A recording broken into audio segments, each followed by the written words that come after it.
எல்லாருக்கும் வணக்கம். நான் இதில் எதை பற்றி சொல்ல போகிறேன் அப்படின்னா, பல பேருக்கும் இருக்கக்கூடிய ஒரு அவஸ்தையான நோய் அரிப்பு நோய். இப்போ பாரு உடம்பெல்லாம் அரிச்சுட்டே இருந்ததுன்னா, சொரிஞ்சுட்டே இருந்தோம்னா எந்த வேலையும் நம்மளால் செய்ய முடியாது. இந்த அரிப்பு நோயில் ரொம்ப நம்ம கஷ்டப்படுவோம். அன்றாட செயல்களையே நம்மளால் ஒழுங்காக செய்ய முடியாது. ஆஃபீஸ் போனாலும் எங்கே வந்தாலும் அது ஒரு அவமானமாகட்டமோ, நமக்கு வேலையை விட்டுட்டு நம்ம சொரிஞ்சின்னு இருந்தோம்னா அது ஒரு மாதிரி நமக்கும் பிடிக்காது. பார்க்குறவாளும் மூஞ்சி சுழிக்கிற மாதிரி அதான் இருக்கும். அதெல்லாம் கழிக்கிறதே, உடம்புலாம் அரிக்கிறதே, கொஞ்சிக்காமல் எப்படி இருக்கிறது அப்படின்னு நம்ம நினைக்கிறோம் இல்லையா? இந்த அரிப்பு நோய் ஏன் வருது அப்படின்னா, 2 விதமான காரணங்கள் அதுக்கு. ஒரு காரணம் என்ன அப்படின்னா, நம்ம உடம்புல இருக்கக்கூடிய ரத்தம் கெட்டு போகிறது. அந்த மாதிரி ரத்தம் கெட்டு போகிறது ஏன் கெட்டு போகிறது அப்படின்னா, நம்மளோட உடம்புல இருக்கிற ரத்தத்தில் வெள்ளை அணுக்கள், சிவப்பு அணுக்கள் 2 இருக்குது இல்லையா? இந்த வெள்ளை அணுக்கள் தன்னோட செயலை ஒழுங்காக செய்யாமல் தாறுமாற அது பாட்டுக்கு ஒரு அதிகப்படுத்திங்கத்தனமாக தான் தோணித்தனமாக பண்ணிட்டு போகிறது. அதாவது உணவு எது கிருமி எதுன்னு தெரியாமல் எல்லாத்தையும் சேர்த்து அழிச்சு போடுறது, அல்லது எல்லாத்தையும் சேர்த்து உறிஞ்சி போடுறது. இந்த மாதிரி பண்ணுற சமயத்தில் நமக்கு உடம்பு முழுக்க அரிப்பு ஏற்படும். அதான் ரத்தம் கெட்டு போகிறது பாவம். இது ஒரு விதமான அரிப்பு. இன்னொரு விதமான அரிப்பு என்னென்னா, பூஞ்சை. சுத்தமான காற்று இல்லை, சுத்தமான தண்ணி இல்லை, சுத்தமான சூழ்நிலை இல்லை. அசுத்த காற்றை சுவாசிக்கிறோம், அசுத்த தண்ணியை குடிச்சு விடுறோம். கடைகள்லேருந்து வெளியிலேருந்து நினைத்து வாங்கி சாப்பிட்றோம், பண்ணுறோம், போகிறோம். சுகாதாரமாக சுத்தமாக பண்ணாட்டால் கூட அந்த நேரத்துக்கு பசி கிடைக்குன்னா போதும், சில சமயம் நம்ம சாப்பிட்டுக்கிறோம், நம்ம பண்ணுறோம். இந்த மாதிரி செயல்கள்னால பூஞ்சை உடம்புல ஏற்பட்டு போகிறது. அந்த பூஞ்சையினால் வரக்கூடிய அரிப்பு எல்லா இடத்துலையும் இருக்காது. முக்கியமாக தொடை எடுக்கல வரும். நம்ம பாரு தொடை எடுக்கல கை வச்சுட்டு வந்துட்டே இருந்தால் அது ஒரு மாதிரி அருவருப்பான ஒரு செயலாக பார்க்குறவளுக்கும் நல்லா இருக்காது, நமக்கேவும் அசிங்கமாக இருக்க மாதிரி இருக்கும். ஆனால் சொல்லிக்காமல் இருக்கவும் முடியாது. சொரிய சந்தோஷமாக இருக்க மாதிரி இருக்கும். சொரிஞ்சு கொஞ்சம் நேரத்தில் கப கப கப கப கப கப கபகாமல் நீ எரியும். பொறி பொறியாக வேர்க்குழி மாதிரி வாரி கொட்டும். எவ்வளோ பசி தண்ணியை கொட்டினாலும் வெண் தண்ணியை கொட்டினாலும் அதெல்லாம் போகாது. சொல்ல முடியாத பல பேர் இந்த மாதிரியான அவஸ்தைகளில் இருக்கா. ஆனால் இதெல்லாம் தீரத்துக்கு வழிகள் இருக்குது. இது பூஞ்சையினால் வரக்கூடிய அரிப்பு. இப்போ இந்த 2த்தையும் நம்ம சரிப்படுத்திக்கணும். இது ஒரு நாள் 2 நாளாக இருக்காது. சில பேருக்கு பல வருஷங்களாக கூட பட்டுக்கா சொல்ல முடியாமல் கஷ்டப்பட்டு இருப்பா. இதுக்கு முக்கியமான காரணம் என்னன்னு தெரிஞ்சுன்னா நமக்கு ஒரே ஆச்சரியமாக இருக்கும். தொடர்ந்த மனசு கவலை, மனசு அழுத்தம், வேதனை, விசாரம், என்ன பண்ணுமோ என்ன ஆகுமோ என்ன ஆகிடுமோ பதற்றப்படுறோம் இல்லையா? அந்த பதட்டம், இந்த மனநிலைகள் கூட நம்ம உடம்புல இருக்கிற ரத்தத்தை பாதிக்கிறதுன்னா ஆச்சரியமாக இல்லை, நிச்சயமாக பாதிக்கிறது. ஆனால் மனசையும் கொஞ்சம் அமைதியாக நம்ம வச்சோம், அது ஒரு பலன். இப்போ இந்த அரிப்புகளுக்கெல்லாம் என்ன பண்ணலாம் அப்படின்னா, முதல்ல பூஞ்சையினால் வர அரிப்புக்கு பார்க்கலாம். இந்த பூஞ்சையினால் வர அரிப்புக்கு வேப்ப எண்ணெய் என்னென்னா, லைட்டாக சுட வச்சு எங்கெல்லாம் பூஞ்சை இருக்கோ அங்கெல்லாம் நல்லா தடவிண்டு ராத்திரி காற்றால் எழுந்து, சோப்பெல்லாம் போடக்கூடாது, மஞ்சப்பொடி அந்த மாதிரி என்ன போட்டு தேய்ச்சி அரைப்பு மஞ்சப்பொடி எரியுன்னா வலிக்கும் தான் பாவம். ஆனால் அது கொஞ்சம் பொறுத்துன்னு பண்ணினோம்னா இது ஒரு வாரம் 10 நாளில் அந்த எரிச்சல், இந்த வலி, அரிப்பு எல்லாம் நீங்கும். அல்லது இன்னொரு வழி என்ன அப்படின்னாக்கா,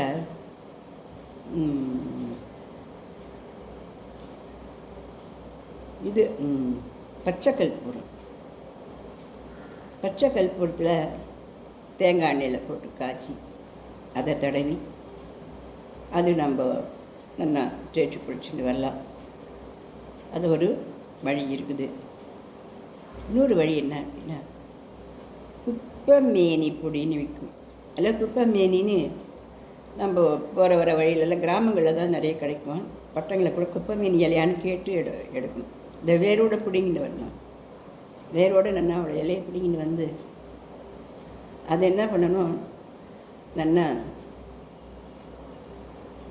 அரைச்சி அந்த அரிப்பு இருக்கிற இடங்கள்லாம் தொடை எடுக்க போல கிளப்பத்துலையோ முந்துகளையோ பின்னாடியோ எங்கே இருக்குது எங்கே இடுப்புலையோ எங்கே இருக்கோ அந்த நல்லா பத்து போகிற மாதிரி நல்லா போட்டு நைட்டே போட்டுடணும். போட்டு காற்றால் நல்லா தேய்ச்சி குளிக்கணும். இதெல்லாம் ரொம்ப எரியும் தான், ரொம்ப வலிக்கும் தான். இது ஒன்றும் ஈஸியான வைத்தியம் இல்லை தான். ஆனால் நமக்கு இருக்கிற அந்த அரிப்புகளை நல்லா குறைக்கும். இந்த மாதிரியா நம்ம செய்யலாம். இல்லை ஆயுர்வேத டாக்டர் பார்த்தா என்ன மருந்துகள் என்ன கொடுக்குறாங்களோ அதை சாப்பிட்டுக்கலாம், அதெல்லாம் பண்ணலாம். இந்த பூஞ்சைன்றனால் வரக்கூடிய அரிப்பு கம்ப்ளீட்டாக சரி ஆகும். ஆனால் அதை தொடர்ந்து நம்ம பண்ணணும், கவனம் எடுத்துட்டு பண்ணணும். ஆனால் ரொம்ப எரியும். இந்த மருந்து எல்லாம் இந்த மஞ்சப்பொடி தான் போட்டாலுமே கூட, இந்த அரப்புத்தூள் தான் தேய்ச்சாலுமே கூட, குப்பைமேனி தைலம் தான் போட்டாலும், அப்புறம் இந்த கற்பூரம் தைலம் எதை போட்டாலுமே அதெல்லாம் பற்றிக்கும், ரொம்ப எரியும், தாங்கவே முடியாது. இதை விட வேண்டாம் அரிப்பொடையலாம் கூட தோணும். ஆனால் அது போட்டோம்னா நல்லா சரியா குணமாகும். அதெல்லாம் கொஞ்சம் பொறுத்துன்னா அதை போட்டுக்கலாம். இன்னொரு விதமான அரிப்பு என்னென்னா, ரத்தம் கெட்டு போகிறதுனால, அதாவது அந்த வெள்ளையணுக்கெல்லாம் வரக்கூடிய உணவையே கிருமியாக்கணும்னு சொல்லி அது ஃபைட் பண்ணின்னு உட்காந்துருக்கும் உள்ளுக்குள்ளே. தாறுமாறாக வேலை செய்யும் அந்த வெள்ளையணுக்கெல்லாம். இதனால் வரக்கூடிய அரிப்பு உடம்பு முழுக்க அரிச்சுட்டே இருக்கும். அதுக்கு என்ன பண்ணலான்னா, அருகம்புல் நல்லா ஒரு கட்டு அருகம்புல் தினமும் கொண்டு நல்லா அலசி 4 டம்ளர் தண்ணி வச்சு, அருகம்புல்லை கீரை தித்தி போடுற மாதிரி பொடிப்படியாக தித்தி அதில் போட்டு நல்லா 2 டம்ளராக சுண்டணும். 4 டம்ளர் தண்ணி 2 டம்ளர் தண்ணியாக சுண்டணும் அருகம்புல். அதை ஜூஸ் ஆக்கி காத்தால் வெறும் வயிற்றில் 2 மிளகையும் போட்டு அரைச்சிக்கணும். அந்த ஜூஸை காத்தால் வெறும் வயிற்றில் சாப்பிடணும். இந்த குண்டு நெல்லிக்காய், அருநெல்லிக்காயில் இன்னொரு நெல்லிக்காய் இருக்கேன், குண்டு நெல்லிக்காய், வாயில் கடிச்சா தித்திப்பாக இருக்குனே, அந்த குண்டு நெல்லிக்காய் இருந்துன்னா ஜூஸ் பண்ணி ஒரு நாளைக்கு 2 வேளை 3 வேளை அந்த நெல்லிக்காய் ஜூஸ் சாப்பிடணும். இந்த நெல்லிக்காய் ஜூஸ் உடம்பில் இருக்கிற ரத்தத்தை சுத்தப்படுத்தும். அதே போல் இந்த அருகம்புல் சாறு நமக்கு அந்த ரத்தத்தை சுத்தப்படுத்தும். இதெல்லாம் 2 மாதம் 3 மாதம் பண்ணி பார்த்துட்டும் அந்த அரிப்புகளெல்லாம் நமக்கு போயிடும். அதாவது நான் இப்போ சொல்லியிருக்கிற இந்த முறைகளெல்லாம் கண்டிப்பாக அந்த அரிப்புகள்லாம் கம்ப்ளீட்டாக நீங்கும். அப்படியே ஒருத்தர் 2 பேருக்கு ஏதாவது கொஞ்சம் நீங்கலை அப்படின்னா ஆயுர்வேத டாக்டரை பார்த்து நல்ல ட்ரீட்மெண்ட் எடுத்துட்டா இந்த அரிப்புகளெல்லாம் நல்லா நீங்கி போயிடும்.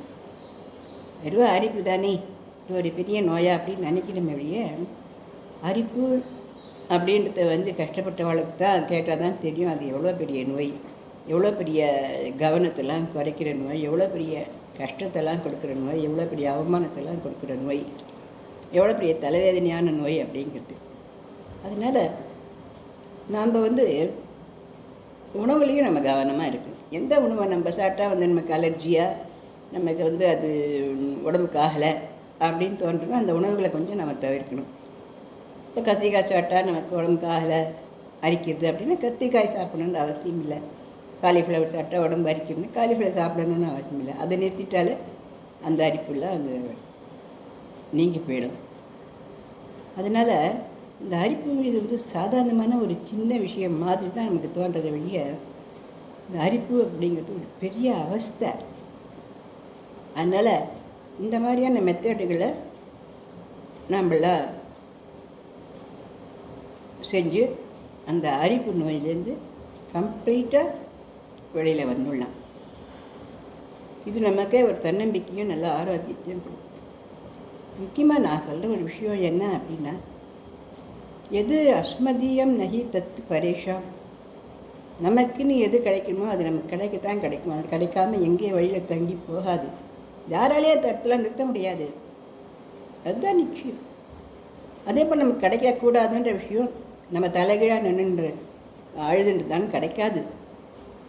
இந்த விஷயத்தை நம்ம மனசில் நல்லா உறுதியாக எடுத்துட்டோன்னா நம்மளுடைய அதிகமான கவலை, அதிகமான மன அழுத்தம், அதிகமான சோர்வெல்லாம் நம்ம விட்டுருவோம். எல்லாருக்குமே கொஞ்சம் கவலை, கொஞ்சம் சோர்வு, கொஞ்சம் அழுத்தம் எல்லாம் வரதான் வரும். ஏன்னா நம்மள சன்னியாசிகளோ இல்லை பிறந்த குழந்தையோ இல்லை. இவ 2 பேருக்கு தான் கவலை தான் இல்லாமல் இருக்க முடியும். உண்மையில் நம்ம முற்றும் திறந்த முனிவர்களோ அல்லது அப்போ தான் அந்த பச்சை குழந்தையோ இல்லை. ஏன்னா நம்ம எல்லோரும் கவலை இருக்கும், கஷ்டம் இருக்கும், யோஜனை இருக்கும், தலைவேதனை இருக்கும். முடிஞ்சு எந்த அஸ்தமிச்சா அதுலேருந்து தான் வாழ்ந்து நம்ம வந்துட்டுருக்கோம். ஆனாலும் அதுலேயும் நம்ம முழுகிடக்கூடாது. அதில் வாழ்ந்து வரலாம், ஆனால் அதிலே முழுகிடக்கூடாது. அப்படி கவலையில் முழுகிடும் போது நம்ம உடம்புல இருக்க ரத்தமே கெட்டு போகிறது, நம்ம உடல் ஆரோக்கியமே கெட்டு போகிறது, உடம்புல அரிப்பு நோய் அப்படிங்கிற கொடுமையான நோய் வருது. அப்படிலாம் தெரிஞ்சுக்கிச்சு நம்ம கவலையெல்லாம் விட்டு வச்சுட்டு உடம்பைய மனசையும் இன்னும் ஆரோக்கியமாக தெம்பாக வச்சுக்கலாமா? சரியா சகோதர சகோதரிகளே? இந்த பதிவு பிடிச்சிருந்ததுன்னா லைக் பண்ணுங்கள், ஷேர் பண்ணுங்கள், சப்ஸ்கிரைப் பண்ணுங்கள். நன்றி, வணக்கம்.